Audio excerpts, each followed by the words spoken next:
आज 14 नोव्हेंबर. भारताचे पहिले पंतप्रधान पंडित जवाहरलाल नेहरू यांची जयंती. पंडित जवाहरलाल नेहरू यांनी भारतीय स्वातंत्र्य लढ्याच्या निर्णायक टप्प्यावरील अग्रणी म्हणून दिलेले योगदान आणि स्वतंत्र भारताचे पहिले पंतप्रधान म्हणून त्यांनी नवभारताच्या उभारणीचा रचलेला पाया याबद्दल भारतीयांनी नेहमीच कृतज्ञ असायला हवं. पण आपली रेष मोठी करण्यासाठी नेहरूंची रेष पुसण्याचे उद्योग केवळ नेहरूंबद्दलच्या द्वेषातून होणं चुकीचं आहे. पण दुर्दैवानं 2014 पासून त्यात वाढच होतीये. आज निवडणूक आयोगाच्या विश्वासार्हतेवर सार्वजनिकरित्या शंका व्यक्त होत असताना पंडित नेहरूंनी स्वतंत्र भारत पहिल्या सार्वत्रिक निवडणुकांना सामोरा जात असताना जी निष्पक्षपणाची अपेक्षा केली होती त्याची आठवण ठेवणं लोकशाहीच्या भवितव्यासाठी गरजेचं आहे. पुष्कळ वर्षांपूर्वी आम्ही नियतीशी एक करार केला होता आणि आता आपली प्रतिज्ञा पूर्ण करण्याची वेळ आली आहे. पूर्ण किंवा शक्य तेवढी. मध्यरात्रीचे टोले पडल्यावर सर्व जग झोपलेलं असताना भारताच्या नसानसात मात्र चैतन्य संचारेल, स्वातंत्र्यप्राप्ती होईल, जुन्याला सोड चिठ्ठी देऊन नव्या आयुष्यात पाऊल टाकतानाचे, एका युगाचे शेवट होत असतानाचे आणि पिचलेले राष्ट्र स्वतःचा उद्धार करतानाचे असे क्षण इतिहासात खूप कमी वेळा येतात.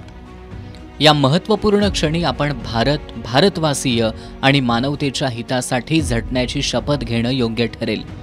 14 ऑगस्ट 1947च्या रात्री संसदेत पंडित जवाहरलाल नेहरू यांनी देशाला उद्देशून साधलेला हा संवाद जोहरान ममदानी या तरुणाला न्यूयॉर्कचा महापौर झाल्यानंतर लोकांशी बोलताना आठवला. पंडित जवाहरलाल नेहरू यांचा समकालात भारतावरचा, जगावरचा प्रभाव सर्वजण जाणतात. पण त्यांचा आज सुद्धा किती मोठा प्रभाव आहे याचं हे एक महत्त्वाचं उदाहरण. अर्थात भारतातील सध्याच्या राजकीय परिस्थितीत पंडित जवाहरलाल नेहरूंचं नाव चर्चेत येत नाही असा एकही दिवस नाही. पण यापैकी बहुतांश वेळा त्यांचा उल्लेख त्यांच्या प्रतिमा हननासाठी होणं हे देशाचं मोठं दुर्दैव्य आहे.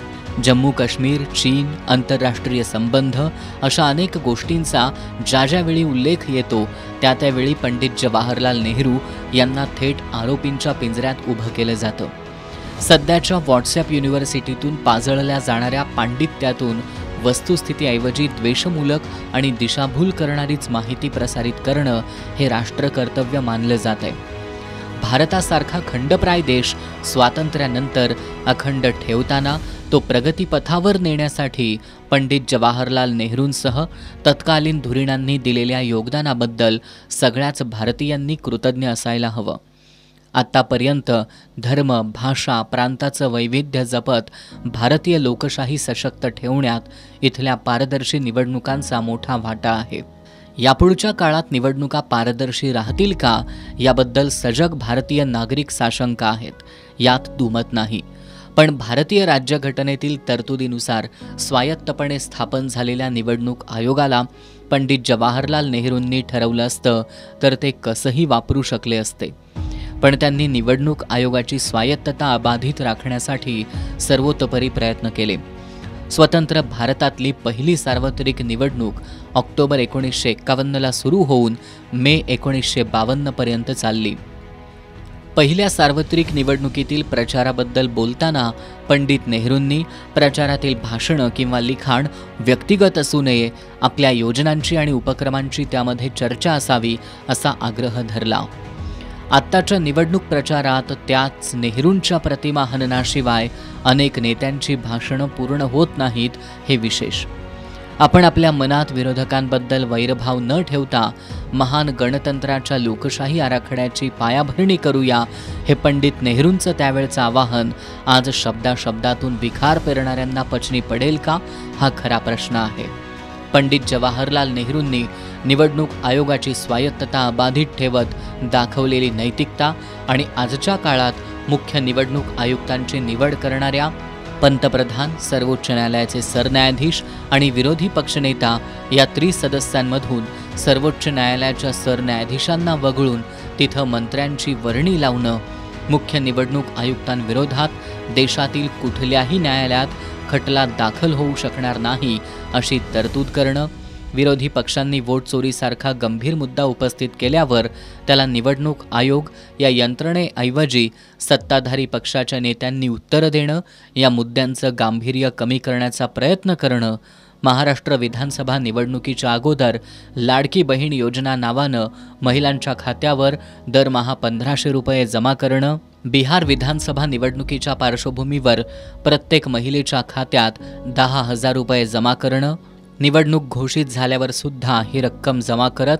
आचारसंहिता धाब्यावर बसवणं, मतदार याद्यांपासून मतदान प्रक्रिया आणि मतमोजणी प्रक्रियेपर्यंत राजकीय पक्षांसह सर्वसामान्य जनतेतून शंका उपस्थित केली जाणं, त्याला निष्पक्ष समजल्या जाणाऱ्या निवडणूक यंत्रणेनं गांभीर्यानं उत्तर न देणं, या सगळ्याचा विचार केला तर उठता बसता पंडित नेहरूंवर पातळी सोडून टीका करणाऱ्यांना पंडित जवाहरलाल नेहरूंनी देशाच्या पहिल्या सार्वत्रिक निवडणुकीवेळी आणि त्यानंतरच्या निवडणुकीत सुद्धा धरलेला निष्पक्षतेचा आग्रह आजच्या राजकीय मंडळींना पचनी पडेल का, हा खूप गंभीर प्रश्न आहे.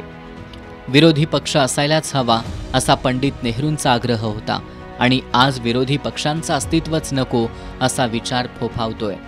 पहिल्या निवडणुकीवेळी पंडित नेहरूंनी ही देशाची एक मोठी परीक्षा आहे, या परीक्षेत आपण खरे उतरलो तर आपली शक्ती वाढेल, नाहीतर आपण कमकुवत होऊ असं सांगत देशाला सावध केलं होतं. पंडित नेहरूंनी पहिल्या निवडणुका हा देशाच्या दृष्टीने एक निसरडा टप्पा मानला होता. पण आज दुर्दैवानं देशाच्या स्वातंत्र्याच्या 75 नंतर देशाची निवडणूक व्यवस्था अशा एका निसरड्या टप्प्यावर आणून ठेवली गेली आहे. त्याबद्दल कुणाही सजग भारतीयाला चिंता वाटायला हवी अशी स्थिती आहे. पंडित जवाहरलाल नेहरूंनी चौथ्यांदा भारताचे पंतप्रधान होण्यापूर्वी देशवासियांशी संवाद साधताना कुणीही जिंकलं हरलं तरी देश राहीलच, कोणत्याही पक्षाच्या जय पराजयापेक्षा देशाच्या विजयाचा मुद्दा महत्त्वाचा आहे, हिंदुस्थानच्या विजयाचा मुद्दा महत्त्वाचा आहे असं म्हटलं होतं. आज पंडित जवाहरलाल नेहरूंच्या जयंतीदिनी पक्ष जिंकतायत की देश जिंकतोय यावर विचार होणं सशक्त लोकशाहीसाठी गरजेचं आहे.